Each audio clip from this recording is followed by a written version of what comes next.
Bien, vamos a continuar con el desarrollo del curso de psicología. Esta vez vamos a hablar acerca de los factores, pero sociales, factores ambientales, o sea, el entorno. Decíamos al principio que el ser humano, o sea, nosotros, somos el resultado de la interacción, ¿no?, mutua, así, de dos factores. Por un lado, el aspecto biológico que ya vimos, y este factor biológico nos predispone, ¿ok? Y el otro factor, que es el factor social ambiental, que influye. Entonces, hay un factor que nos predispone, porque el ser humano nace predispuesto, o sea, nadie nace definido, nadie nace terminado, nadie nace completo. Nacemos predispuestos y con una necesidad de conducta, ¿no? Pero esta predisposición, chicos, se va a ver influenciada por el entorno, por el ambiente. Cuando hablamos del entorno, hablamos primero del aspecto físico, es decir, el suelo, la flora, la fauna, el clima, la presión atmosférica, el calor, la humedad, la sequedad, ¿no?, de la tierra, etcétera. Hablamos también de las personas que nos rodean, los amigos, los conocidos, los seres significativos, ¿no?, que también influyen. Hablamos de la sociedad, por ejemplo, de las instituciones sociales, de las universidades. Hablamos de todo el aspecto, ¿no?, también de la cultura, es decir, de las creencias, de las costumbres, de las ideologías que hay, pues, en una determinada sociedad, en un determinado lugar. A todo eso nos referimos con ambiente, es decir, la parte física, la parte de las personas, la parte de los pensamientos, de las ideas. Todo eso es la parte ambiental que influye y va a influenciar de manera positiva o también de manera negativa, y va a influenciar durante toda nuestra vida. No es que simplemente uno recibe la influencia en la infancia y hasta la adolescencia y ahí termina, y luego ya no, uno se ve influenciado constantemente a lo largo de toda nuestra vida. Entonces, el ser humano, decíamos, es el resultado de la interacción de dos factores. Por un lado, el aspecto biológico, que nos predispone, y por otro lado, el aspecto social ambiental, que influye. Y esa confluencia, esta unión de estos dos factores, da como resultado los seres humanos que somos, pues, hoy en día. Pero no somos así para siempre, sino que estamos también cambiando, que estamos transformando. ¿Por qué? Porque el medio social, la cultura, es también cambiante, y la forma como nos comportamos de acuerdo a la sociedad y la cultura también va a ir cambiando, ¿no? Entonces, el día de hoy, chicos, vamos a hablar acerca de los factores sociales ambientales, es decir, el entorno, ¿no? Y esto es un tema también de San Marcos, porque suele venir bastante las bases sociales, ¿ya? Bases sociales o bases socioculturales. Vamos a ver acá. Bases sociales o bases socioculturales.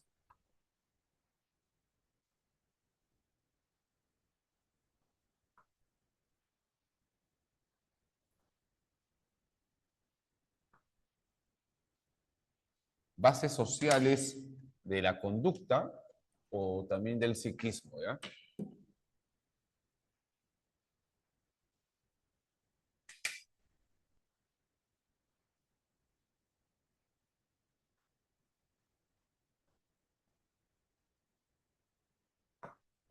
Base social, ¿ya?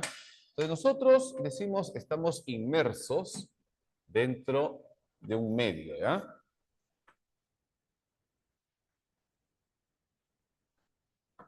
Dentro de un medio. Profe, ¿qué medio? Bueno, pues primero un medio físico, un medio social y un medio cultural.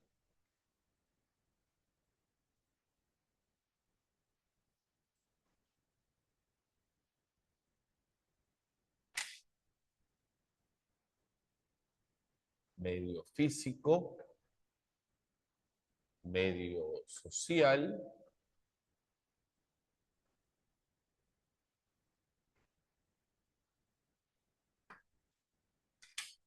y medio cultural, ¿ya? Entonces, como el nombre, chicos, está inmerso dentro de este entorno, de este medio físico, de este medio social y de este medio cultural, pues el hombre no tiene más remedio que acoplarse, acostumbrarse, acondicionarse, ajustarse al entorno donde vive, ¿ok?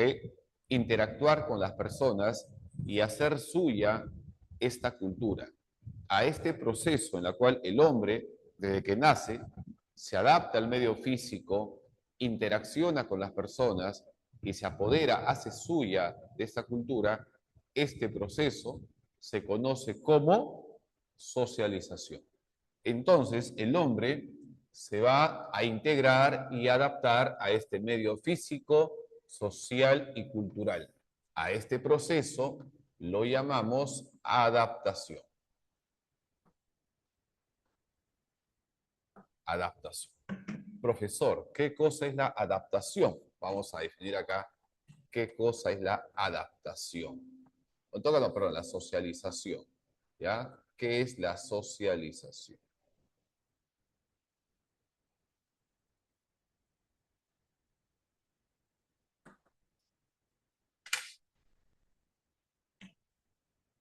¿Qué es socializar? Bueno, decíamos que es un proceso continuo, ¿no? Que es un proceso que comienza en la infancia, de que nacemos y termina con la muerte. Es un proceso, vamos a ver acá, la socialización es un proceso en la cual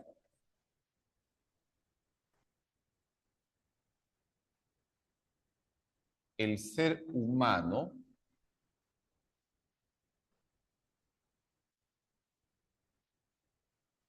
aprende, ¿eh? Aprende normas, valores, costumbres del lugar donde vive para adaptarse y para integrarse, ¿ya? Entonces decimos que la socialización es un proceso donde el ser humano se adapta y se integra. Se adapta y se integra al lugar donde vive.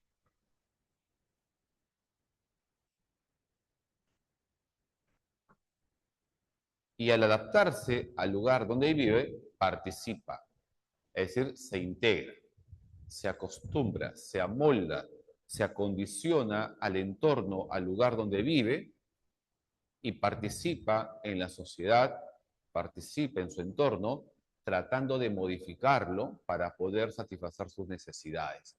¿Qué hace? Construye carreteras, represas, hospitales, universidades, centros de esparcimiento, en fin, ¿no? Para poder satisfacer sus necesidades. Se acostumbra al lugar donde vive, al lugar más frío, al lugar más caluroso, al lugar más alto, al lugar más bajo, a la presión atmosférica, al ruido, ¿no? A la sociedad, no sé, a la vida peligrosa, a la vida rápida, al tráfico. Es decir, el hombre se va a ajustar, se va a acondicionar, se va a moldar, se va a acostumbrar al lugar donde vive, va a participar en la sociedad, tratando de cambiar la sociedad para poder satisfacer sus necesidades. Y esto es lo que se conoce como integración. Y la integración es lo más característico en el ser humano, porque mediante la socialización nosotros aprendemos y adquirimos contenidos culturales como normas, como valores, como costumbres, como creencias, ideologías, etcétera, del lugar donde vivimos para poder adaptarnos de la mejor manera al entorno. ¿Me cuenta? O sea, el objetivo de la socialización es la adaptación, pero la socialización no queda con la adaptación, sino que el hombre busca transformar su entorno para poder satisfacer sus necesidades y participa de manera activa en la transformación de la sociedad, en la transformación del ambiente, el entorno, y a este proceso se conoce como integración. Entonces, mediante la socialización, nos adaptamos y nos integramos al lugar donde vivimos. Vamos a aprender contenidos culturales para adaptarnos y luego integrarnos. Te pueden preguntar, ¿cuál es el objetivo de la socialización? La adaptación y su posterior integración. ¿Ok? ¿Ya? El objetivo de la socialización es hacer un buen aprendizaje de las normas, de los valores, las costumbres del lugar donde vivimos para adaptarnos e integrarnos. ¿Ya? Eso es la socialización. Este proceso, chicos, se lleva a cabo desde la infancia, se lleva a cabo de manera única porque es irrepetible, es dinámico porque va a cambiar, va a ir cambiando durante nuestra vida, durante el tiempo, es constante porque dura todo el ciclo vital, es universal porque en todo momento, en todo lugar, estamos siempre socializando y a pesar de que es un proceso único, hay ciertas características que la gente también comparte, ¿no? Y tiene en común por el hecho de vivir en un determinado lugar. Por ejemplo, la forma de hablar, la forma de vestir, su creencia, lo que come, ¿no? Eso también es parte de la socialización. Y cuando hablamos de socialización, chicos, hablamos de tipos o niveles de socialización. San Marcos considera 3 tipos de socialización. ¿Cuáles son, chicos? A ver, ¿cuáles serán estos 3 tipos o niveles de socialización?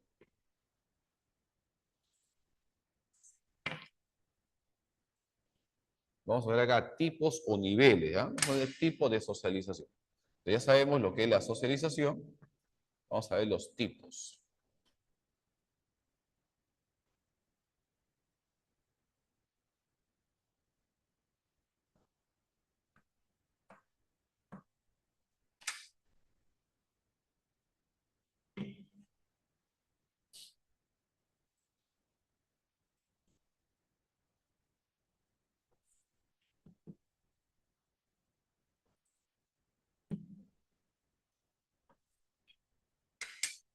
Mire, la socialización, chicos, tiene que ver con la edad. Tiene que ver con la edad. Entonces, cuando uno habla de socialización y decimos que es un proceso que se da durante toda nuestra vida, o sea, es continuo, quiere decir que se va a dar dando de acuerdo a la edad. Cuando somos niños, atravesamos por un proceso de socialización primaria. Y es primaria porque es ahí, en este momento, donde adquirimos los primeros contenidos culturales, es decir, las primeras normas, los primeros valores, las primeras costumbres, las primeras creencias. Lo adquirimos en la familia, en el entorno más cercano, que es la familia y la escuela. Es ahí donde aprendemos los primeros valores, costumbres, que va a formar la base de nuestra personalidad. Y luego cuando crecemos, somos adolescentes y adultos, atravesamos por un proceso de socialización secundaria, porque nuestra vida social va a cambiar, nuestra vida cambia, no es igual ser niño que ser adolescente o adulto. Hay otras responsabilidades, hay otras costumbres, otras creencias, la vida social se amplía, ya no solamente es en la escuela y en la familia, sino ahora es en el entorno, en la comunidad, en la sociedad, en el trabajo, en la universidad. Entonces se amplía y tenemos que hacer un nuevo aprendizaje o aprender otros valores, otras costumbres para adaptarnos a nuestro nuevo estilo de vida. Porque no es igual vivir de niño que vivir de adulto. Hay otras responsabilidades, hay otras costumbres, otras creencias, otros valores, etc. Entonces, vamos a tener que aprender, ¿ok? Y modificar lo que hemos adquirido cuando éramos niños al atravesar nuestra vida adulta en un proceso de socialización secundaria. Y luego cuando somos ancianos, cuando somos viejos, pasamos por un proceso de socialización terciaria, ¿ok? Porque estos valores, costumbres que hemos adquirido en nuestra vida adulta va a tener que cambiar. Vamos a cambiar nuevamente cuando somos ancianos. Entonces atravesamos por un proceso de socialización terciaria. Algunos consideran que esto se llama resocialización, pero en el caso de la resocialización, diferente a la terciaria, porque la terciaria tiene que ver con la edad, cuando somos ancianos, y la resocialización se puede dar en cualquier edad, en cualquier etapa, y no solamente en la vejez. En la vejez se va a dar un tipo de socialización terciaria, en la adolescencia, adultez, secundaria, en la infancia, la niñez, primaria, pero la resocialización se puede dar en cualquier etapa. Por ejemplo, un niño que su familia se va de Perú, el niño tiene 5 años, ha estudiado ya en el jardín, ¿no? Está en 5 años, inicial 5 años, y su familia se tiene que mudar pues a otro país, a Estados Unidos, a trabajar. El papá se fue a trabajar y se fue con toda la familia, y el niño también se va a Estados Unidos. Entonces el niño aquí en el Perú ya tiene ciertas normas, ciertos valores, ciertas costumbres que ha ido adquiriendo en su familia, en la escuela, donde está ahora, y ahora se va a una cultura diferente. El niño va a atravesar por un proceso de resocialización, siendo niño. Su hermano, el adolescente, también por un proceso de resocialización. Y los adultos, papá y mamá, también por un proceso de resocialización, porque es un cambio cultural. Hay distinto idioma, distintas creencias, distintos valores totalmente diferentes a la cultura en la cual él está viviendo. Ese cambio de cultura, ese cambio de vida, se llama resocialización. ¿Ok? ¿Ya? Es decir, tú vas a tener que... pero generalmente cuando hablan de resocialización, hablan de un cambio en la cultura, hay un cambio en el comportamiento que se puede dar al irte a otra cultura o también dentro de tu propia cultura. Esta pregunta me hace acordar una pregunta que viene en San Marcos, chicos, donde dice, supongamos Felipe se fue a trabajar a Estados Unidos, ¿no? Ha vivido allá varios años y ahora cuando regresa al Perú no se adapta, o sea, ya no come lo que antes comía, ya no viste como antes vestía, las costumbres que tenía antes ya no las tiene. Entonces, ¿qué ha pasado con Felipe? Felipe ha pasado, claro que sí, por un proceso de resocialización, pero también por un proceso de aculturación. Cuando hay un cambio totalmente diferente en la cultura, que te hace como que empezar de nuevo y olvidar lo anterior, eso se llama aculturación. Aculturación. Una persona que está, por ejemplo, presa y sale nuevamente a integrarse a la sociedad, está pasando por un proceso de resocialización. Cuando uno entra, por ejemplo, a rehabilitación, ¿no? Y sale con otras costumbres, ha pasado por un proceso de resocialización. Cuando una persona de provincia viene a estudiar acá a Lima, está pasando por un proceso de resocialización. Pero si uno se va a Japón, uno se va a una cultura indígena, donde el idioma, las costumbres son totalmente diferentes a la peruana, porque tú puedes venir de provincia ¿no? y vivir acá en Lima, y no es aculturación, porque no has perdido tus costumbres y la cultura, las costumbres de la sierra, la de Lima, son muy parecidas al idioma, de repente te tendrás que ajustar algunos comportamientos, algunos valores, algunos hábitos, pero no es un cambio dramático de cultura, como por ejemplo que te vas a una tribu indígena a vivir, siendo de Lima o de repente de la sierra, o te vas de Perú, te vas a vivir a Japón o a Rusia o a Estados Unidos, que es un cambio sí dramático en una cultura, en valores, en ideologías, totalmente. En ese caso, para adaptarte a una cultura totalmente diferente, ahí se llama aculturación, porque eso, entonces cuando regresa esta persona de ese lugar, olvida lo que ha vivido acá,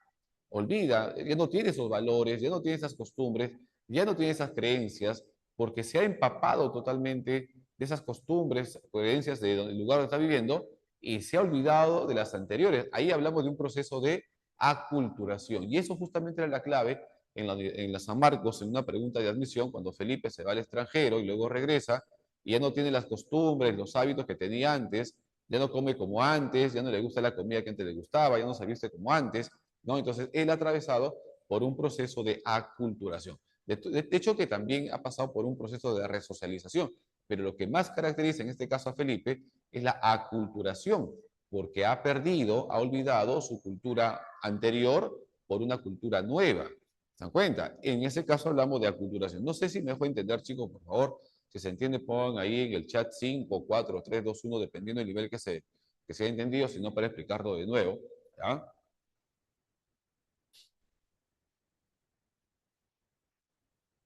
¿Ok? Excelente, excelente. Muy bien. Entonces, cuando uno cambia de comportamiento para adaptarse a su propia cultura, sin perder obviamente su cultura, sino adquirir otros hábitos, otras costumbres, es un proceso de resocialización. Cuando uno llega a la vejez y su vida va a cambiar, ¿no? Porque la jubilación y los problemas de salud que uno tiene en la vejez va a hacer que su vida cambie, entonces atravesamos por un proceso de socialización terciario, ¿ok? Pero cuando uno va a una cultura diferente, totalmente distinta a la que tiene, y tiene que aprender esos valores, costumbres para adaptarse a esa sociedad, perdiendo sus valores, sus costumbres anteriores, eso ya es aculturación. ¿Ya? Eso es aculturación. Dice acá. Profe, entonces, si soy de Lima y voy a la sierra y comienzo a comer sus platos típicos y bailar su danza, ¿eso es resocialización? Sí, eso es resocialización, porque la cultura de Lima y la de sierra pertenece a la misma cultura peruana, pertenece a la misma cultura peruana, al no ser que te vayas a una tribu de la selva o de la sierra totalmente diferente, lejana al idioma, a las costumbres, porque en la sierra hay internet, en la sierra ven televisión, ven novelas, ven películas, lo mismo que vemos acá. De repente algunas tradiciones se mantienen que no hay acá en Lima, pero pertenecemos a la misma cultura. Entonces, cuando tú vas a la sierra y comienzas a comer la comida de la sierra y a vestirse como se visten en la sierra, estás pasando por un proceso de resocialización, porque es una cultura dentro de la misma cultura peruana. Sería diferente que te vayas, por ejemplo, no sé, pues a los judíos, a Israel, que te vayas a Rusia. Ahí sí es diferente, ahí sería aculturación. ¿Ya? Y si te pierdes también lo que has vivido acá en el Perú por irte allá, ahí también sería aculturación. ¿Ya? Buena pregunta, Isabela. ¿Ya? Por decisión propia, claro, también, sí. Ajá. Sí, la aculturación es un cambio más profundo, más radical, donde tienes que acostumbrarte a moldarte a una cultura totalmente diferente a la tuya. En cambio, una persona que entra a la rehabilitación, una persona que se mete al convento a ser cura, una persona que se va a vivir a provincia, o una persona de provincia que viene a vivir acá a Lima, o te metes a un cuartel, ¿no? A servir durante 2 años, sirviendo ahí a la patria, eso es resocialización. Eso es resocialización. Pero si vas a una cultura totalmente diferente a la peruana, ya sea la rusa, no sé, ya sea la árabe, israelita, ¿no? Estados Unidos, Canadá, que es totalmente diferente en idioma, en costumbres, en valores, etcétera. Y para moldarte ese lugar, tienes que hacer un cambio radical, eso es la aculturación. ¿Ya? Incluso son tantos años que estás viviendo allá, que has olvidado ya tu cultura madre. Eso es aculturación. Recuerden ahí el prefijo a, se pierde, ¿no? La cultura. Entonces aquí vamos a hablar de socialización primaria.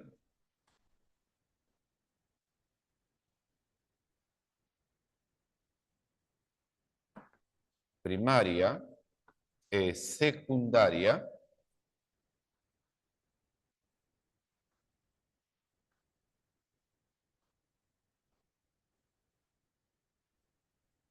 y terciaria.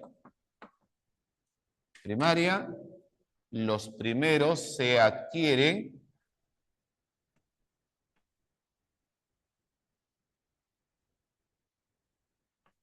los primeros contenidos culturales.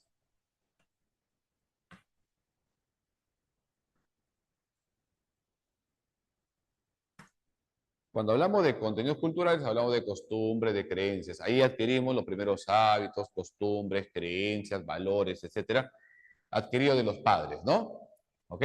Ahí se forma la base de la personalidad. Se da en la infancia, en la familia. Cuando crecemos, somos adultos y somos jóvenes y adolescentes, atravesamos por un proceso de socialización secundaria, porque estos primeros contenidos culturales se modifican, se modifican los contenidos culturales.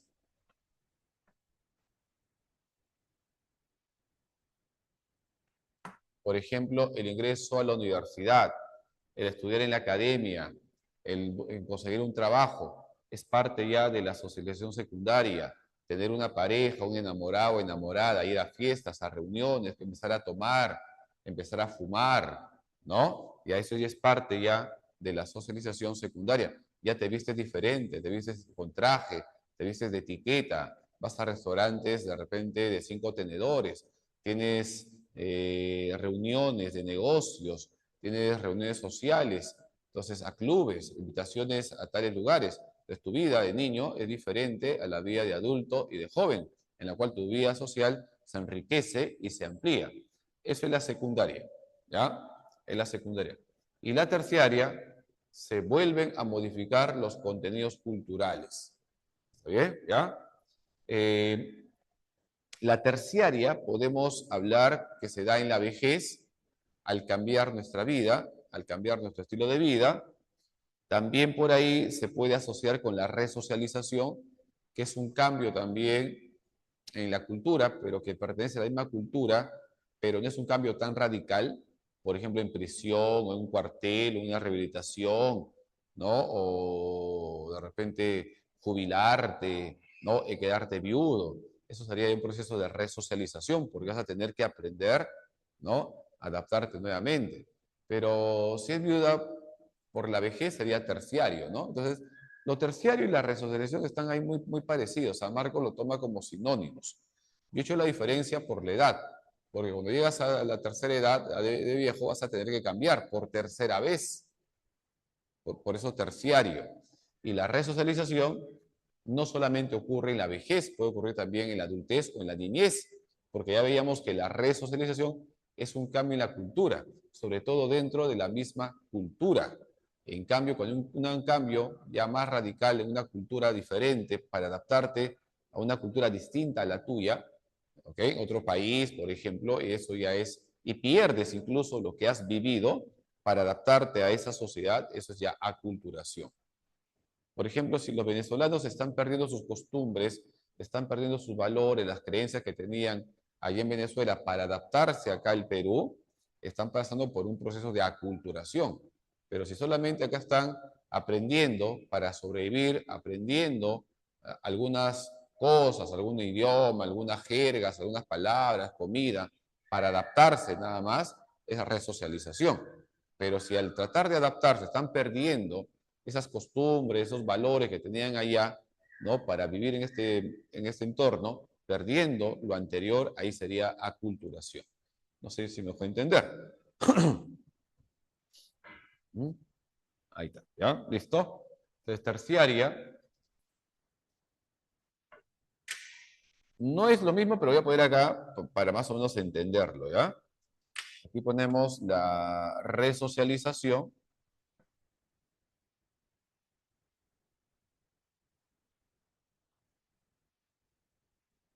y la aculturación.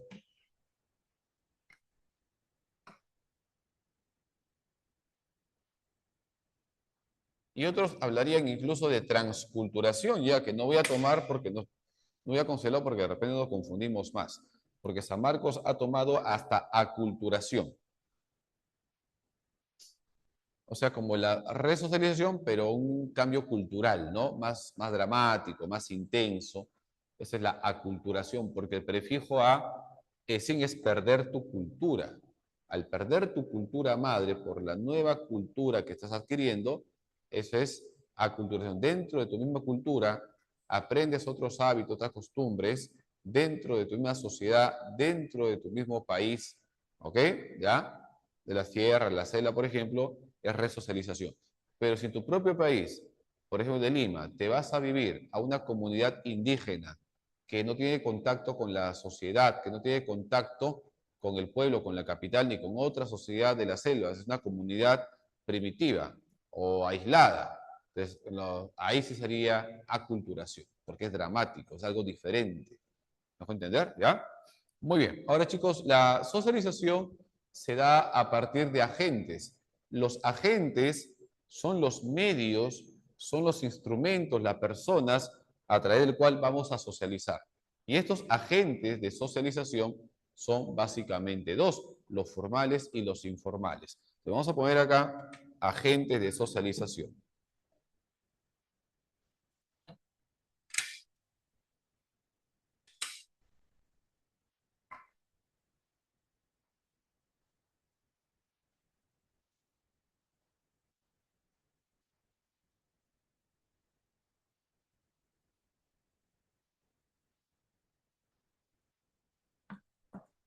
Agente de socialización.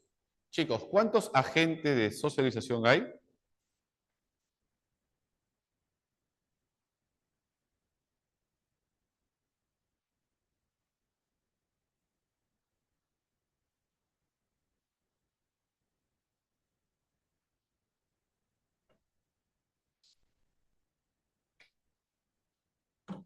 Dos.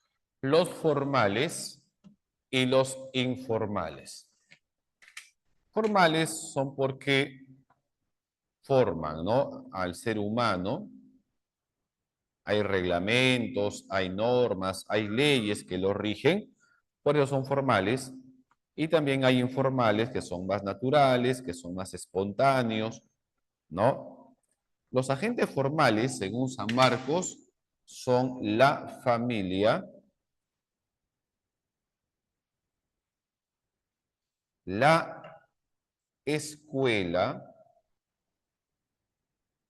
también podría ser el trabajo, la universidad, ¿no? Porque están regulados por normas, por reglas, por leyes, ¿no? ¿Se dan cuenta? Y los que son más informales, más naturales, más libres, más espontáneos, por ejemplo, los amigos. Los medios de comunicación.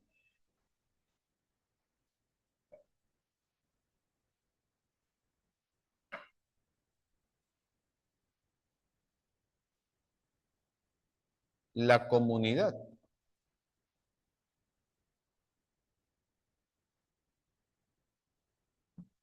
¿Ya? Son agentes informales. Ahora, chicos, ¿qué tipo de agentes pregunta más a Marcos? ¿Los agentes formales o los agentes informales? ¿Dónde se centra más las preguntas de admisión de San Marcos? ¿En los agentes formales o los agentes informales? ¿Formales o informales?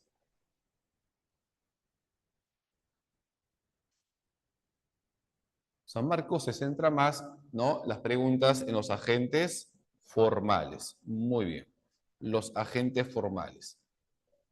Ha venido más preguntas sobre agentes formales que informales. ¿Está bien? ¿Y dónde se centra más? ¿En los agentes formales, en la familia o en la escuela? ¿Ah? San Marcos se centra más en los agentes formales de la familia. La familia. ¿Y San Marcos, cómo considera San Marcos a la familia? ¿Qué es la familia para San Marcos?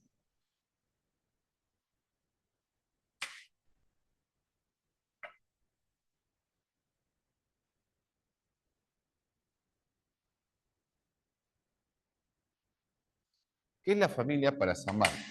Para San Marcos, la familia es el núcleo primario de socialización.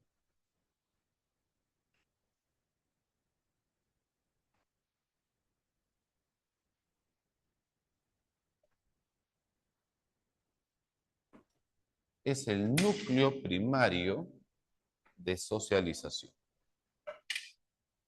Y San Marcos lo llama núcleo primario porque la vida social, la vida cultural, la vida comunitaria, la vida en grupo, comienza en la familia. Por eso que la familia es el núcleo primario donde la vida social empieza. San Marcos ha estudiado la familia desde dos puntos de vista. Desde el punto de vista de su estructura y desde el punto de vista de su dinámica. San Marcos clasifica a la familia así, según su estructura y según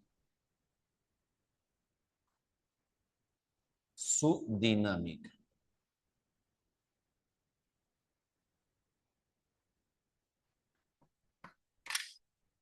Y cuando hablamos de estructura, hablamos de los integrantes.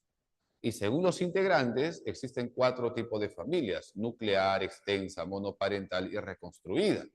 Y cuando hablamos de estilo, de dinámica, hablamos de estilo de crianza. Y la psicóloga Diana Baumrind habla de cuatro estilos de crianza: autoritario, permisivo, desapegado y autoritativo democrático, ¿no? Entonces, aquí están los tipos de familias según su estructura, que son cuatro, y los estilos de crianza, que es la familia según su dinámica, que también son cuatro. Y a continuación los hacemos a este lado, ¿ya? Muy bien.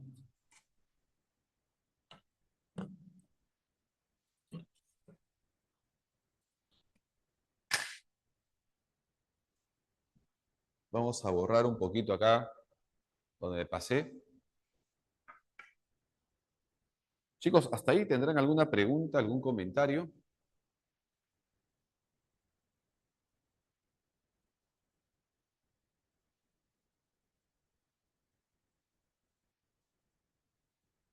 Recuerden que mediante la socialización adquirimos contenidos culturales, ¿ah?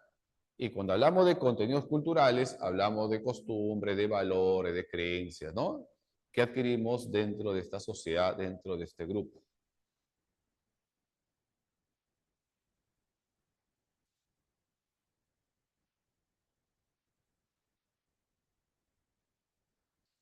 Ya, vamos a hablar de los tipos de familias según su estructura. La familia, según su estructura, que son cuatro, tiene ventajas y también tiene desventajas. O sea, toda familia tiene su parte positiva, su parte buena, pero también tiene su parte negativa. ¿Ya?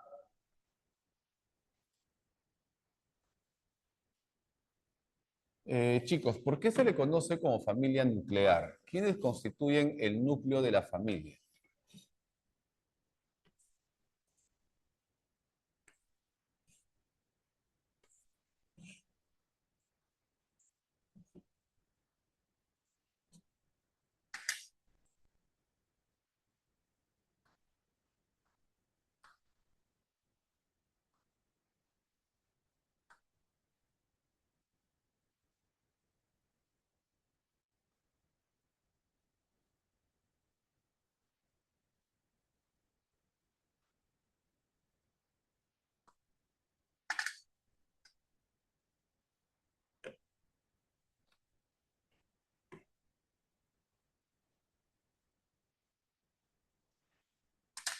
¿Cuáles son los cuatro tipos de familia según su estructura? Uno, la familia nuclear. Familia nuclear. Se llama nuclear, chicos, porque el núcleo de la familia, a ver, lo voy a leer, porque el núcleo de la familia lo constituyen ¿quién? A ver, ¿los hijos o los padres?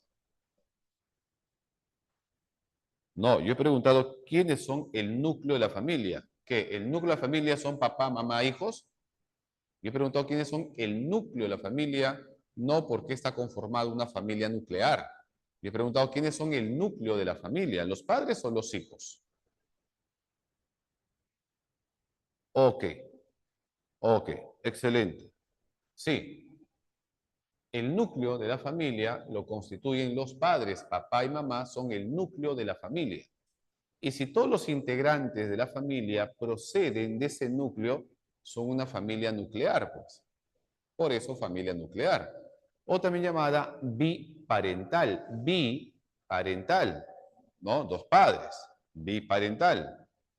O llamada también familia tradicional, porque es la familia que viene de más tiempo, la familia más clásica.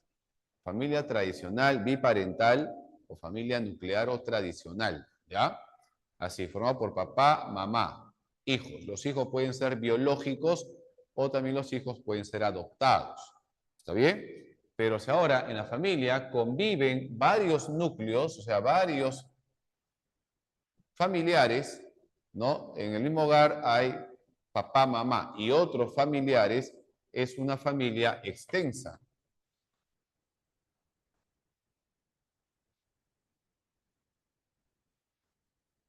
Familia extensa. Papá, mamá, hijos y familiares. Chicos, ¿qué tipo de familia sería si los abuelos crían a los nietos? O un sobrino se cría con la tía o con los tíos. El abuelo y la abuela se han hecho cargo del nieto. La abuela ha criado al nieto. ¿Qué tipo de familia son? O los tíos se han hecho cargo de los sobrinos.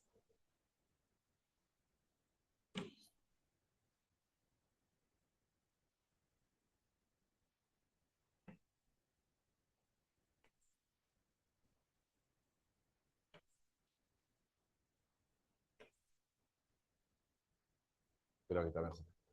¿Qué familias son? Son. Ahí voy a leer. ¿No? Papá, mamá, hijos, familia nuclear. Papá, mamá, hijos, sobrinos, primos, tíos, abuelos, familia extensa.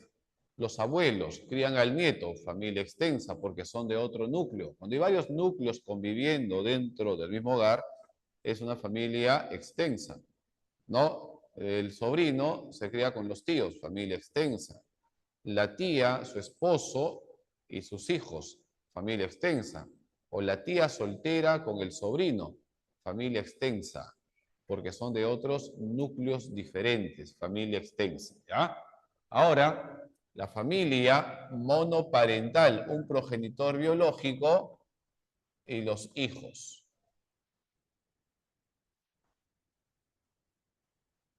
Papá solo y los hijos, o mamá sola y los hijos. Familia monoparental. Y cuando papá y mamá se vuelven a casar con otra persona porque se separaron y han conocido a alguien más y se han vuelto a casar, ¿ok?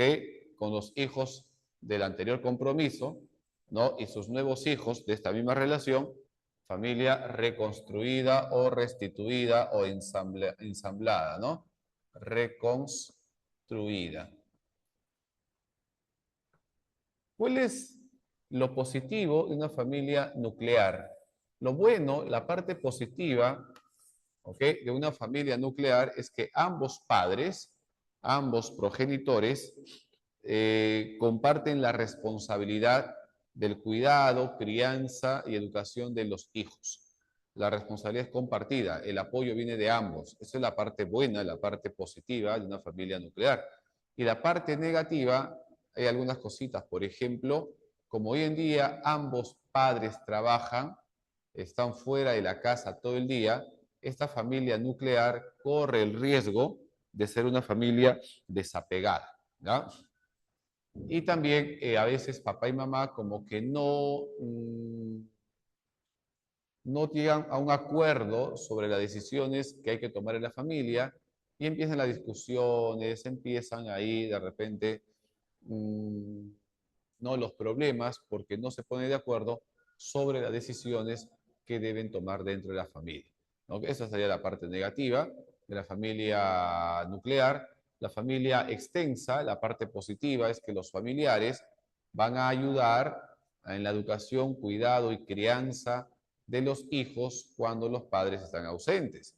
Y la parte negativa sería la intromisión, porque se entromete, la familia se entromete en asuntos que no son de su incumbencia, y también el hecho de vivir demasiada gente en un lugar muy pequeño genera pues falta de privacidad, ¿no? Y la familia monoparental, lo positivo es la libertad para tomar decisiones dentro de la familia, y lo negativo sería el exceso de responsabilidad, la sobrecarga, ¿no? Y la familia reconstruida, lo bueno sería que ambos progenitores pueden compartir también responsabilidades, y lo negativo sería el problema de la adaptación al nuevo estilo de vida, a la nueva familia, ¿no? Entonces, esas son las partes positivas y las partes negativas de una familia, ¿no? Según su estructura. Y ahora acá vemos la familia según su dinámica, ¿ah?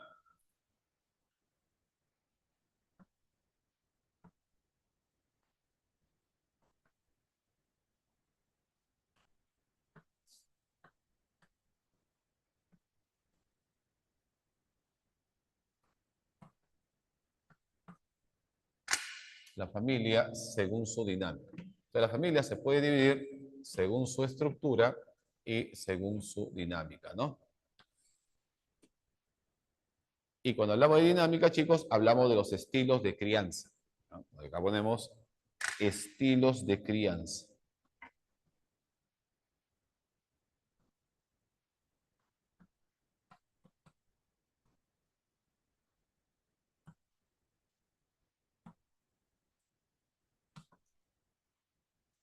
Y los estilos de crianza oscilan entre el amor, el cariño y el control, la restricción.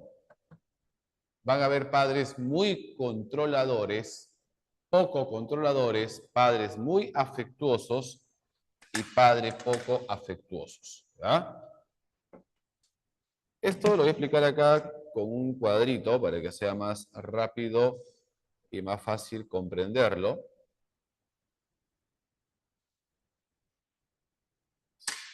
aquí voy a poner mucho control.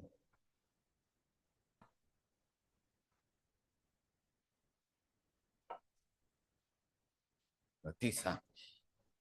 Y acá, poco control. Entonces hay padres muy controladores y padres poco controladores, ¿no? Mucho control, poco control. Poco afecto y mucho afecto.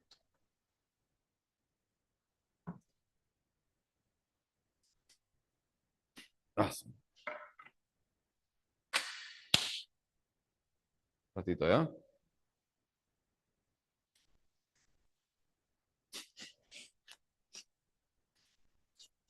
Tiza. Chicos, ¿qué tipo de estilo de crianza sería aquel padre que tiene mucho control pero poco afecto? Mucho control, poco afecto. ¿Cómo se llama ese padre que ejerce mucho control pero poco afecto?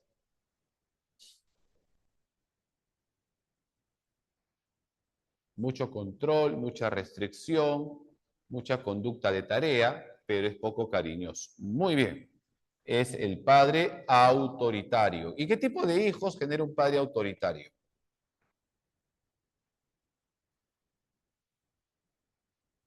Padre autoritario, vertical, coercitivo, perseguidor, castrador, punitivo, violento, castiga física, moral y psicológicamente.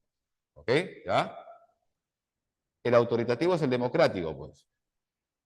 El autoritativo es el democrático, pues es el mejor, pues, porque es en equilibrio. El autoritario genera hijos sumisos, hijos tímidos, ansiosos, porque el padre autoritario es muy crítico, da demasiado control, demasiado crítica, demasiada restricción y poco afecto. El hijo crece temeroso, ansioso, miedoso, con baja autoestima. ¿Cuál será lo contrario? Mucho afecto y poco control. Lo contrario del padre autoritario, ¿cuál será? Mucho afecto y poco control. Porque el autoritario da mucho control, pero poco afecto. Y mucho afecto y poco control. ¿Qué padre es?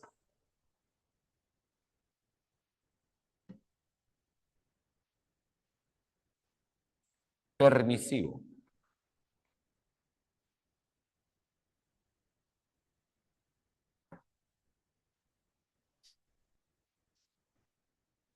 Padre permisivo. Mucho afecto y poco control. Los hijos crecen sin límites, libertinos, acostumbrados a hacer lo que le da la gana porque nunca le han puesto límites, acostumbrados a recibir todo sin hacer nada, acostumbrados, no sé, pues a no respetar a nadie, conflictos con la autoridad, porque nunca le han puesto límites, mucho afecto y poco control. El padre quería evitarle todo tipo de sufrimiento al hijo y terminó malcriándolo, ¿no? Ahí está, padres permisivos, ¿no? Hijos con autoestima exagerada, impulsivos y con baja tolerancia a la frustración. Ahora, no hay ni afecto ni tampoco hay control. ¿Qué tipos de padres son? Es un padre desapegado o desinvolucrado.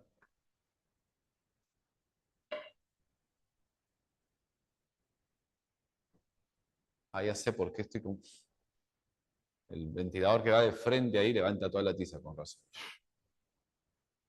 ¿Ya? ¿Y cómo se llama el padre que ejerce un equilibrio entre el afecto y el control? Equilibrio entre el afecto y el control. El padre, ok. Su compañera decía padre autoritativo. El padre autoritativo o democrático.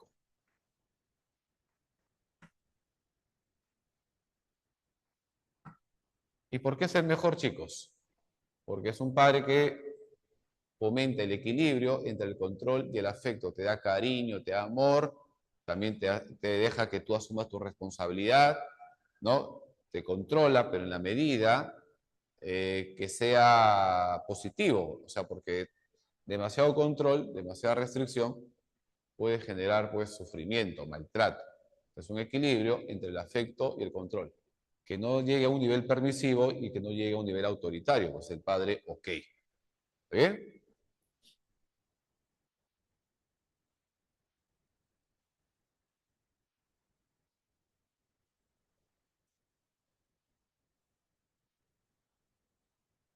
Eso de menos afecto y menos control no sería un padre ausente.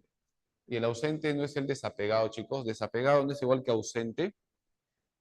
Estos son los nombres que le pone la psicóloga Diana Baumrind, dependiendo del autor, ¿no?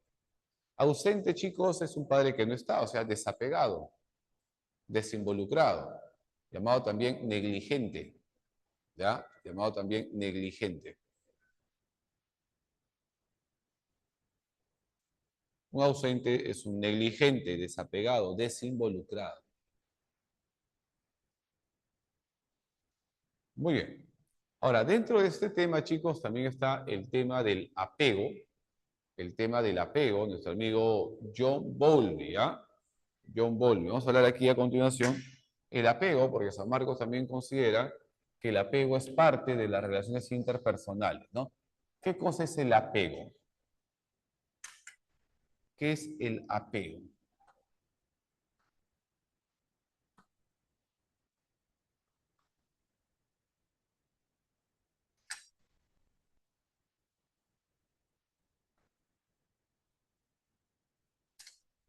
El apego es esa relación afectiva recíproca que existe entre el hijo y la madre, entre el hijo y el cuidador primario, que generalmente es la madre.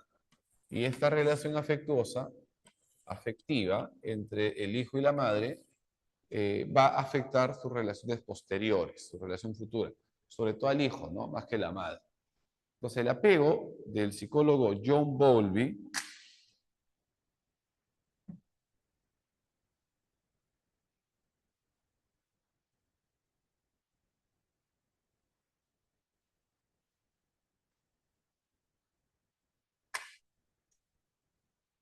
es la relación afectiva recíproca entre el hijo y su cuidador. El apego tiene cuatro características. Por ejemplo, la madre, al satisfacer adecuada y oportunamente las necesidades de su hijo, le transmite al hijo una base segura en la cual el niño puede explorar su entorno. O sea, cuando el niño está cerca de la madre, tiene la seguridad de que nada le va a pasar, porque la madre siempre ha estado presente y siempre ha sabido satisfacer adecuada y oportunamente sus necesidades. Por lo tanto, el niño, ante la presencia de la madre, se muestra independiente, se muestra autónomo. ¿Está bien? La segunda característica es que la madre se convierte en su refugio seguro. O sea, la madre es para el niño el refugio, la seguridad, ¿no? En la cual el niño va a buscar consuelo cuando algo malo le suceda. Se cae, busca a la madre. Siente miedo, busca a la madre. Alguien le pega, el perro le asusta, busca a la madre. La madre se convierte en su refugio seguro donde el niño pueda encontrar el cariño y el amor que está buscando, que necesita cuando las cosas le van mal. También el niño busca estar muy cerca físicamente de la madre, que es lo que se conoce como el mantenimiento de la proximidad. El niño busca el contacto físico cercano con la madre. Y cuando se produce la ruptura, el alejamiento con la madre, el niño experimenta angustia, la angustia de separación. Es decir, protesta, llora, ¿no? Se asusta, se angustia por la separación con la madre. Esas son las cuatro características del apego. ¿Ya? Y de acuerdo a la forma como la madre ha sabido satisfacer las necesidades psicológicas del hijo, van a haber cuatro tipos de apego. Voy a poner acá que el apego es la relación afectiva recíproca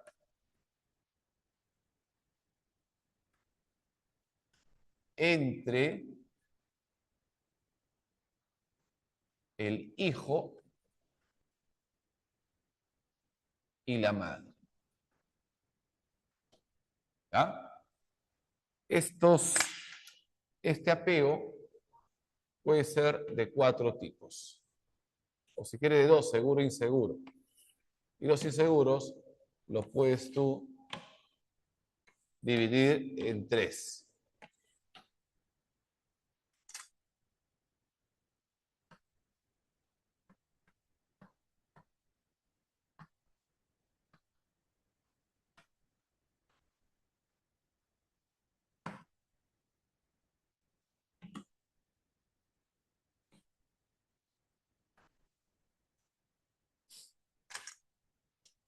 Uno, apego seguro.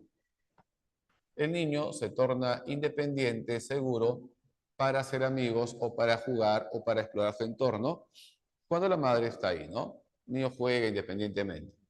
El apego evitativo. El apego evitativo es un tipo de apego inseguro, donde el niño se aleja del contacto en la madre, es indiferente, le resulta indiferente si la madre está presente o está ausente. Total, el niño ha aprendido a sobrevivir solo. ¿Ya? Y ustedes se pueden preguntar, ¿no? ¿Por qué el niño es así? ¿Por qué el niño es así? Bueno, es así porque su madre también es así, fría, distante, ¿no? El apego ansioso o ambivalente.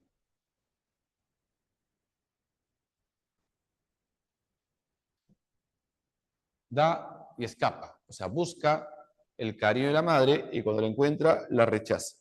Lo que pasa es que el niño, cuando era pequeño, recibió el cariño, el amor de la madre, pero lo dejó, lo abandonó, ¿no? De repente dejó de estar con él por el trabajo. Estuvo los primeros meses con el niño, entonces tuvo que dejarlo por regresar a trabajar. Y el niño sintió la ausencia, sintió el rechazo, sintió que lo dejaron, que lo abandonaron, o lo cambiaron y lo dejaron con otras personas. Y es ahí donde el niño se muestra miedoso, inseguro, ¿no? Cuando, por ejemplo, la madre se va. Cuando la madre se va, el niño protesta, llora demasiado y cuando regresa no se calma, reclama, incluso es violento con la madre por haberlo dejado y no acepta el cariño de regreso de la madre. La madre se acerca, él lo rechaza. Y la madre se va, él va atrás de él, atrás de ella. O sea, es como algo ambivalente.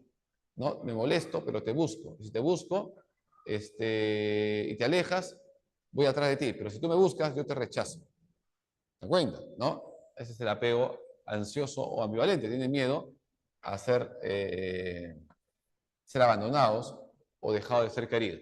Y el apego, que es una mezcla de los dos, es el apego desorganizado.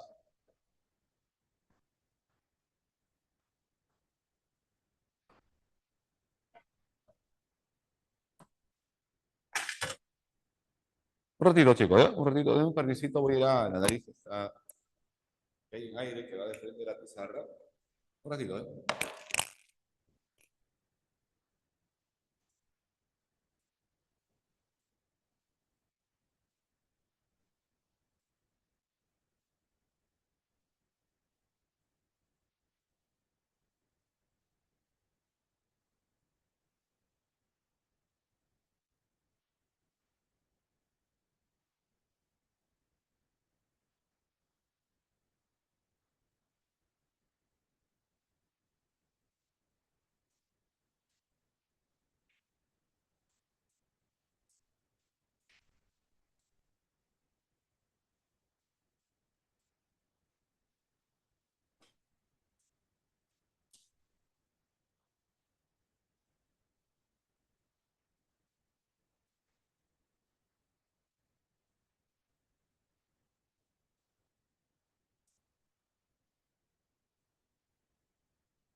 Ya. Esos son los 4 tipos de apego, ¿no? El apego seguro, apego evitativo, apego ansioso o ambivalente, también llamado resistente por la discípula de Bowlby, que se llama Mary Ainsworth, y el apego desorganizado, que es una mezcla entre apego evitativo y apego ansioso. Porque el niño en realidad es confundido, no sabe cómo actuar. Si acercarse a la madre porque necesita el amor de la madre, pero tiene miedo a ser rechazado por la madre.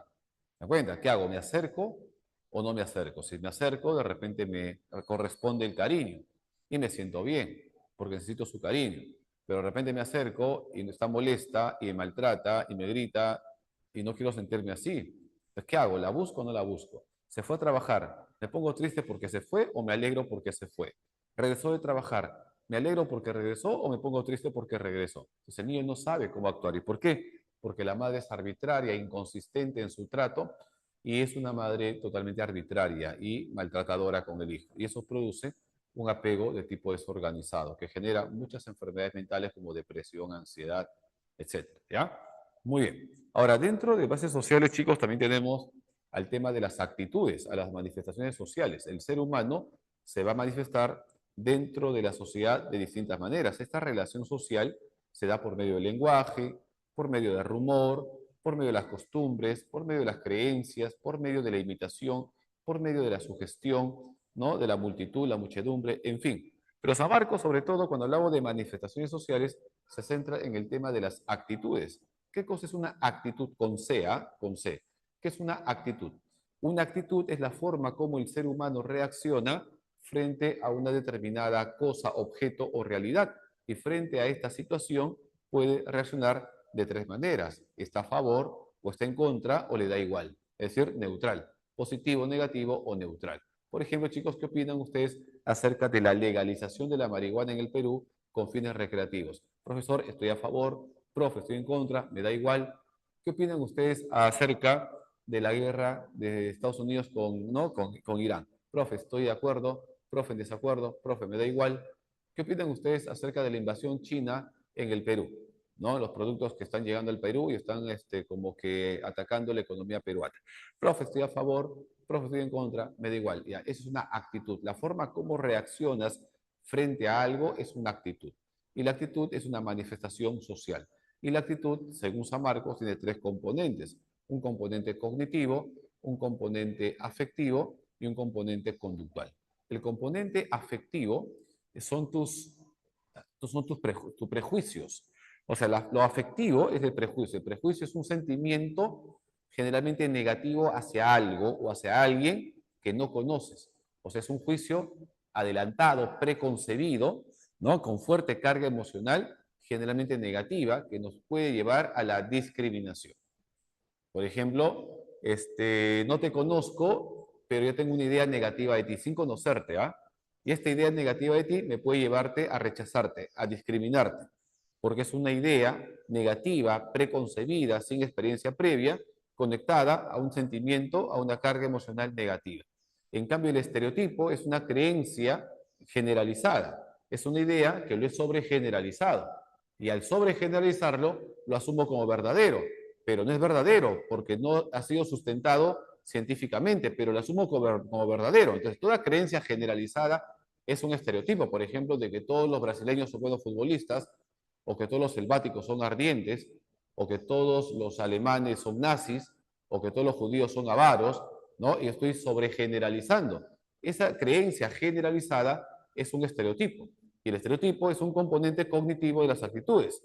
Y el prejuicio es una idea preconcebida, negativa, con una fuerte carga emocional, ¿ok? Que nos puede llevar a la discriminación. Y la discriminación es el acto negativo de rechazar, de eliminar, de sacar a la gente o al grupo que es diferente a la mía, ¿no? Entonces, esta actitud de rechazo, de menosprecio, de no querer saber nada de esa persona, esa es la discriminación, es el componente conductual.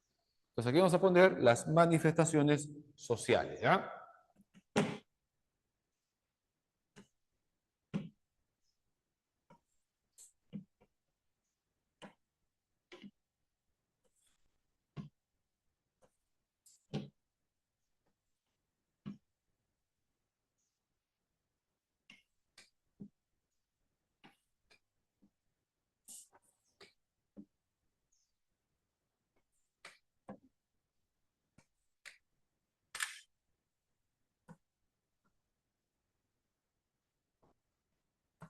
Manifestaciones sociales.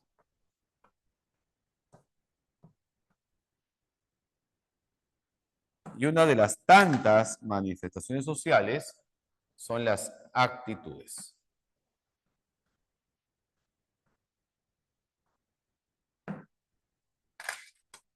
Y las actitudes son reacciones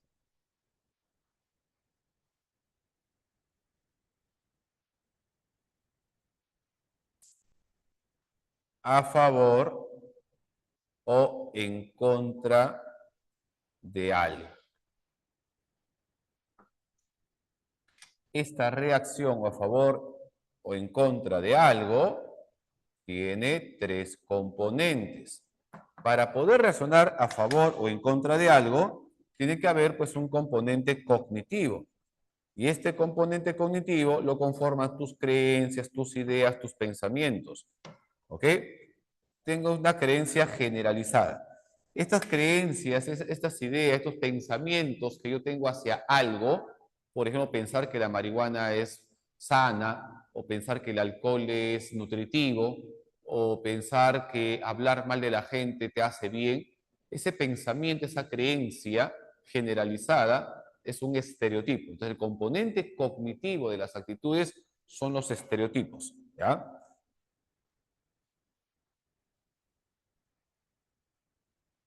Los estereotipos son creencias generalizadas que la gente asume como cierto, como verdadero, pero carecen de fundamento científico válido que lo respalde. Por ejemplo, decir que todos los alemanes son nazis, ¿no? O que todos los rusos son terroristas, ¿no? ¿Se dan cuenta? ¿Ya? Ahí está. Cognitivo, el componente afectivo.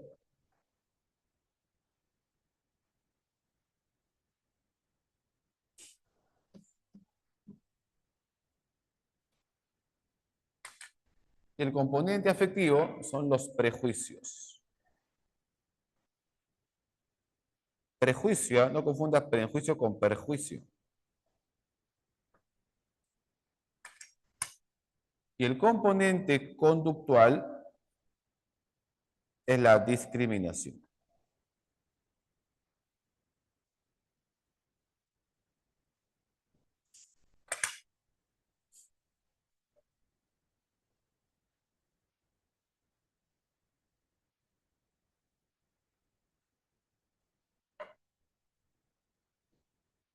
Por ejemplo, el lugar se reserva el derecho de admisión.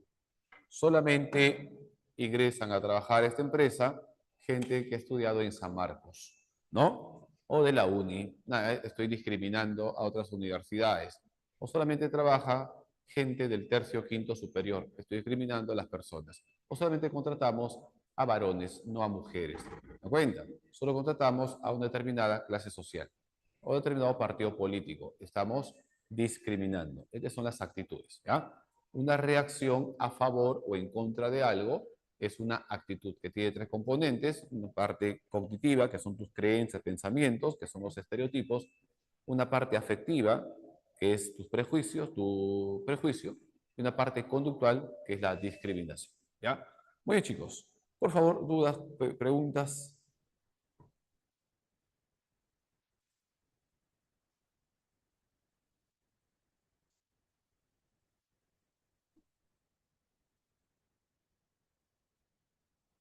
Vamos a ver entonces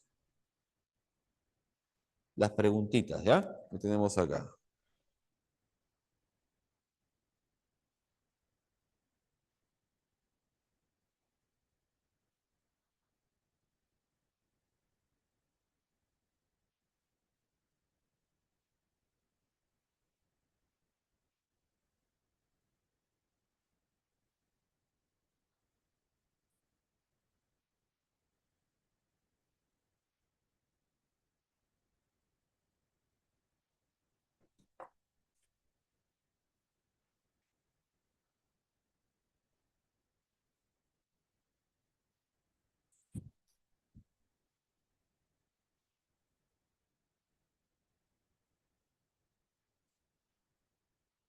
Bien,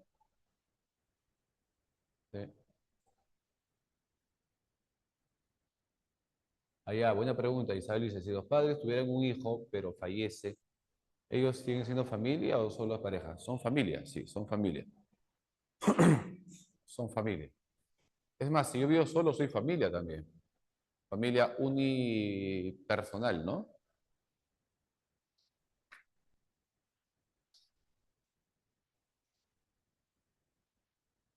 Bien, vamos a la preguntita. Dice, en el contexto del desarrollo humano, la socialización secundaria, que comienza en la adolescencia y es típica de la adultez, permite a los individuos adaptarse a distintos roles y entornos sociales. ¿Cuál de las siguientes afirmaciones es correcta sobre este proceso? La socialización secundaria incluye el aprendizaje de normas y habilidades para roles específicos fuera del ámbito familiar y escolar. Sí. ¿Por qué? Porque la socialización secundaria se da en la comunidad, se da en el trabajo, en la universidad, en la sociedad, ¿no? Con los agentes informales. ¿Cuáles son los agentes informales? Los amigos, los medios de comunicación, la comunidad, ¿no? Ahí se da la socialización secundaria. Entonces sería, vamos a ver acá. Uno, verdadero. Dos, este proceso ocurre únicamente durante la infancia en el entorno escolar. No. Ahí sería la primaria, ¿no? La socialización secundaria no varía entre diferentes culturas y contextos sociales. Sí varía. Cada cultura tiene sus creencias, idiomas, ideologías, valores diferentes, ¿no? No es igual. Es más, un país del mismo continente, ¿no? Son diferentes. Imagínate pues un continente totalmente diferente. A ver, tú cocinarías así como en la India, ni fregando, ¿no? Tú comerías, por ejemplo, no sé, murciélagos así como en China, no, pues tampoco, ¿no? Culturas diferentes, radicales, ¿no? Ya. Este proceso es esencial para la integración en la vida laboral y profesional, sí, porque el estar estudiando en la universidad, conseguir trabajo, es parte de la secundaria. Entonces sería la A, 1 y 4, ¿ya? La A, 1 y 4. Dos, una niña aprende desde sus primeros años a saludar, a compartir sus juguetes y obedecer a sus padres. Socialización primaria, lo aprendió de niña. Sus primeras normas, valores, costumbres. En casa observa cómo sus familiares se comportan y adopta esas normas y valores, los cuales más tarde son reforzados y ampliados en la escuela por medio de la educación formal. De acuerdo con la teoría de Petrus, que habla de socialización primaria, secundaria, terciaria, ¿qué tipo de proceso de socialización se presenta en el caso descrito? Si es lo primero, es primario, ¿no? Si es la primera norma, valores y costumbres, es la socialización primaria, ¿ya? Petrus habla de primaria, secundaria y terciaria. San Marcos toma la clasificación de Petrus. 3. Un joven que ha terminado la escuela inicia su primer trabajo en una empresa. Allí aprende nuevas normas de comportamiento, adquiere hábitos de responsabilidad y se adapta a las reglas del entorno laboral, diferentes a las que seguía en la familia. Entonces, si es diferente a la familia y está adquiriendo valores diferentes, eso es secundario, ¿no? De acuerdo con lo expuesto en el texto, ¿qué tipo de proceso de socialización experimenta el joven? Secundaria. ¿Por qué? Porque incorpora nuevas normas, nuevos valores y roles en un contexto familiar distinto, ¿no? Ya.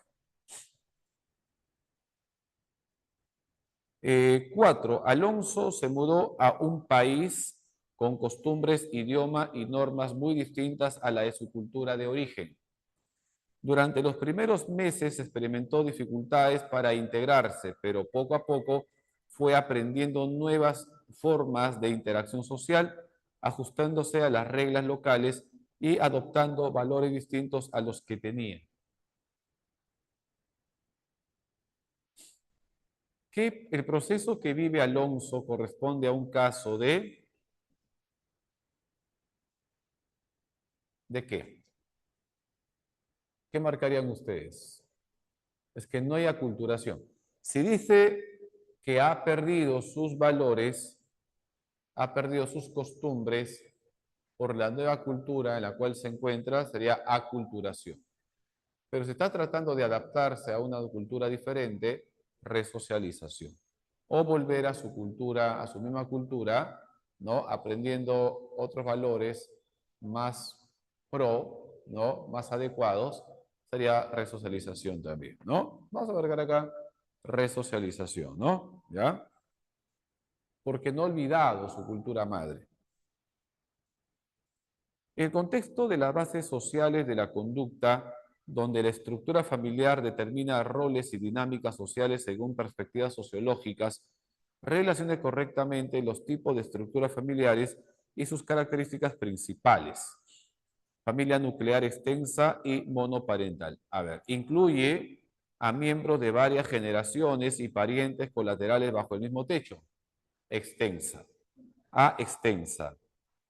2A. Se forma por la unión de dos familias previas, integrando hijos de parejas anteriores. Familia reconstruida.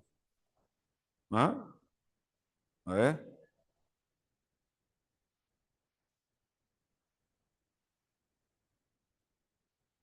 No hay, ¿no?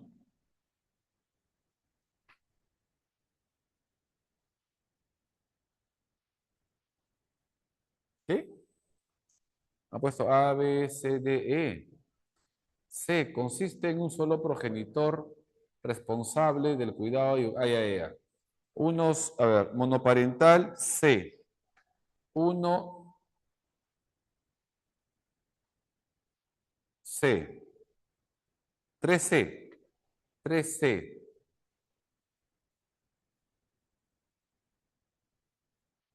2A. 3C, 2A. La B no hay. La D, se componen de padres e hijos dependientes sin otros parientes. Ese es nuclear. 1D, 1D, 2A, 3C. Ahí. Sí, la A, ¿no? La A. Anita. La A, ¿no, chicos? Sí. Anita, la A, la A. 6. En una zona urbana de Huancayo, se entrevistó a una familia compuesta por un padre viudo y sus tres hijos adolescentes, familia monoparental. Años después, el padre contrajo matrimonio con una mujer también viuda, familia reconstruida, madre de dos hijas. Ambas familias comenzaron a convivir en un mismo hogar, estableciendo nuevas dinámicas de crianza, límites y relaciones afectivas entre los hijos de ambos, familia reconstruida, reconstituida, ensamblada o fusionada. Inicialmente la familia del padre era considerada una familia monoparental, porque el papá se quedó con los hijos, ¿no? Posteriormente, al consolidarse la convivencia con la nueva pareja y sus hijas, pasó a denominarse familia fusionada o reconstruida. La D, ¿ya? La D. Pregunta 7. Rodrigo, un niño de 7 años, causa preocupación a su profesor al mostrar bajo rendimiento y escasa competencia social por falta de límites en su conducta. Luego de entrevistar a la madre para explicarle el comportamiento de su hijo, el psicólogo del colegio llega a la siguiente conclusión. A ver. Bajo rendimiento, escasa competencia social por falta de límites. La palabra clave ahí es falta de límites. Como no le ponen límites, le dan demasiada libertad, no le ponen control, es mucho afecto y poco control. Y el estilo de crianza que se caracteriza por tener mucho afecto y poco control es el estilo permisivo, que se caracteriza porque el niño es impulsivo, con falla en las relaciones sociales, con problemas con la autoridad y baja tolerancia a la frustración. ¿Ok? Entonces sería, el niño ha crecido bajo un estilo de crianza permisivo. ¿Ya? Permisivo. La E. La pregunta 8 es un poquito larguita. Vamos a leerla, ¿ya? 8.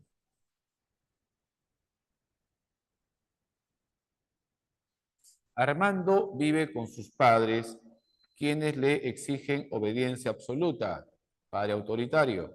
No le permiten participar en decisiones familiares y ante cualquier falta recibe castigos severos sin posibilidad de diálogo. Por otro lado, María creció en un entorno donde sus padres evitaban imponer límites permisivos. Desde pequeña tomó sus propias decisiones sin recibir orientación ni normas claras. Ajá, desapegado parece. En el caso de Carlos, sus padres rara vez están en casa. No se involucran emocionalmente con él ni muestran interés por su conducta o necesidades. En contraste, Lucía ha sido criada en un hogar donde se promueve el diálogo de sus padres, establecen reglas firmes pero razonables y siempre muestran afecto y comprensión. Lucía es democrático, Carlos es desapegado, María permisivo y Armando es autoritario. Y dice, el estilo de crianza de la familia de Armando, el de arriba, corresponde al autoritario, sí. Por su rigidez y escasa apertura al diálogo, así es. Verdadero. 2. En el caso de María, refleja el estilo desapegado caracterizado por desinterés afectivo y normativo. Me parece que María no es desapegado, es más bien permisivo, porque evitan ponerle límites, mucho afecto, poco control. Es un permisivo, sería falso más bien. La crianza de Carlos corresponde al estilo desapegado, caracterizado por desinterés afectivo y normativo. Carlos, a ver. Así. No se involucran emocionalmente con él. Desapegados. Verdadero. Y 4. El estilo afectivo de la familia de Lucía representa el estilo democrático al combinar reglas claras con afecto, así es, verdadero. Democrático o autoritativo, ¿no? El estilo ok.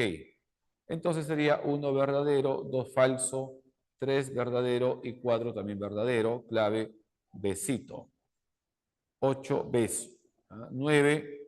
Claudia es maestra y madre de 2 hijos. Cada tarde, después de su jornada laboral, dedica tiempo a acompañarlos en sus tareas escolares, resolviendo dudas y reforzando su aprendizaje.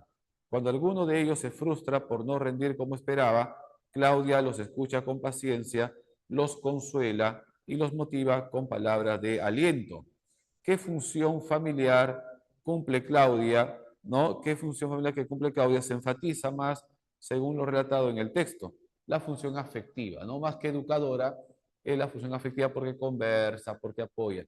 Si solamente se centrase en los estudios, en el aprendizaje, sería la función educadora, que también hay educadora, pero lo más característico es que escucha, que da soporte emocional, que apoya.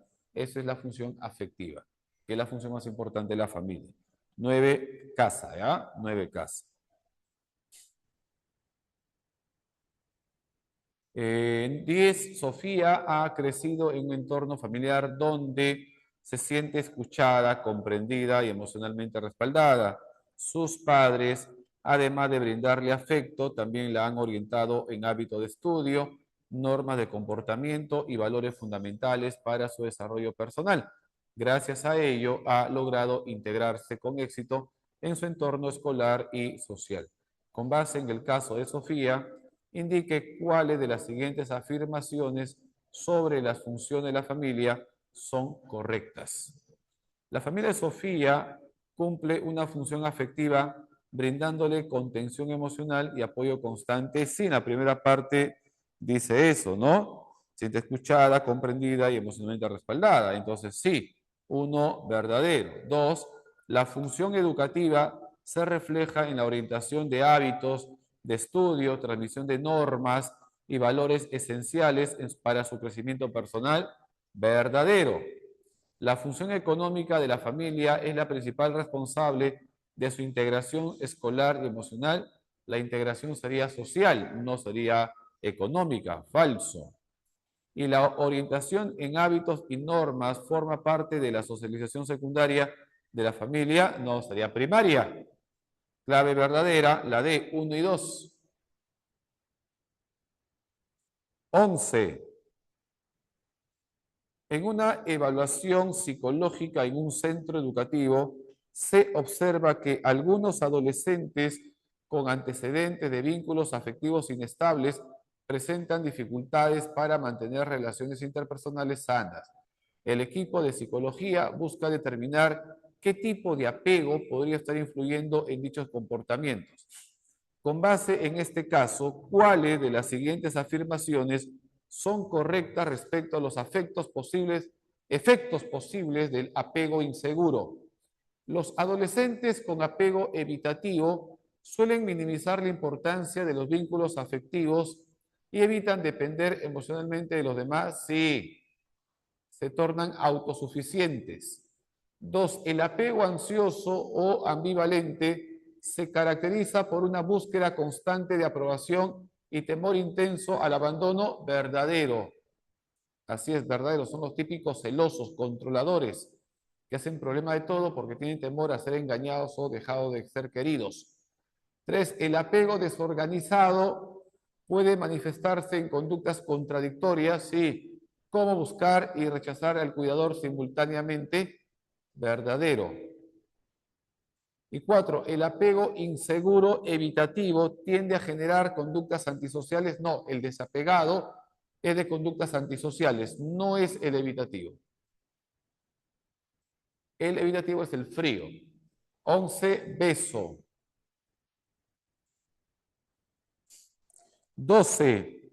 Daniel, de 3 años, no muestra señales de angustia cuando su madre se aleja del aula y al verla regresar sigue tranquilo y concentrado en sus actividades previas. Carmela, al separarse de su padre, llora por un buen rato. Sin embargo, cuando él regresa, busca su atención. Sofía se despide de su madre con tristeza y al verla regresar, corre hacia ella, la abraza y vuelve a jugar en el patio. Matías muestra una conducta confusa, a veces se esconde, otra se acerca confundido a su cuidadora y otra se muestra agresivo con ella. Relacione correctamente cada caso con el tipo de apego correspondiente. Daniel, que es Daniel el primero. Evitativo. Daniel es evitativo. 1B. 2. Carmela.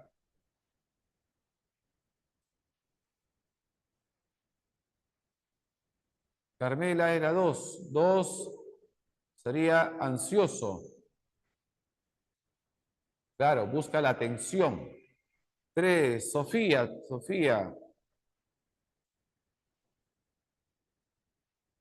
Sofía seguro, apego seguro. Sofía 3C. 4. Matías A. Desorganizado. Clave avión. 12. Avión. 12. Avión. 13. Un grupo de estudiantes de psicología analiza cómo ciertas ideas preconcebidas sobre colectivos sociales pueden influir en el trato hacia sus integrantes. Durante la discusión se presentan creencias que exageran cualidades positivas atribuidas a un grupo, mientras que otras resaltan supuestos rasgos negativos y limitantes afectando su valoración social. Según esta clasificación, cuando se atribuyen cualidades como siempre, responsables y amables, o sea, sobregeneralizas, ese es un estereotipo. En este caso positivo o negativo, porque el estereotipo puede ser positivo, todos los negros bailan bien bonito, o negativo, todas las mujeres rubias, bonitas, son cabeza hueca, estereotipo negativo, ¿no? El estereotipo puede ser positivo o negativo, el prejuicio siempre es negativo. La 13, la D, la 14, van a marcar beso, es un prejuicio ambos, sexista y racial. Y la 15,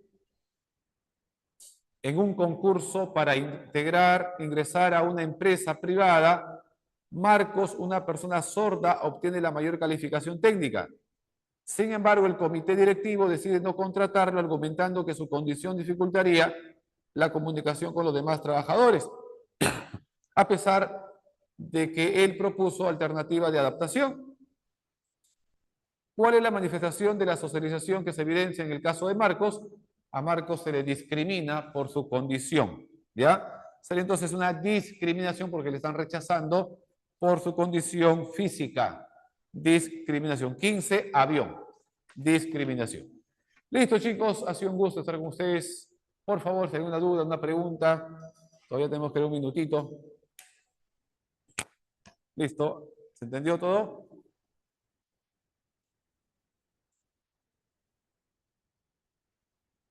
Sí, ya, listo. No hay preguntas. Buen provecho entonces. Cuídense, nos vemos la próxima semana con otro tema. El tema será memoria, ¿ya? Memoria 1, que es también una pregunta frecuente en admisión. Listo, chicos, nos quedamos. Un fuerte abrazo. Nos vemos. Buen provecho, buen apetito.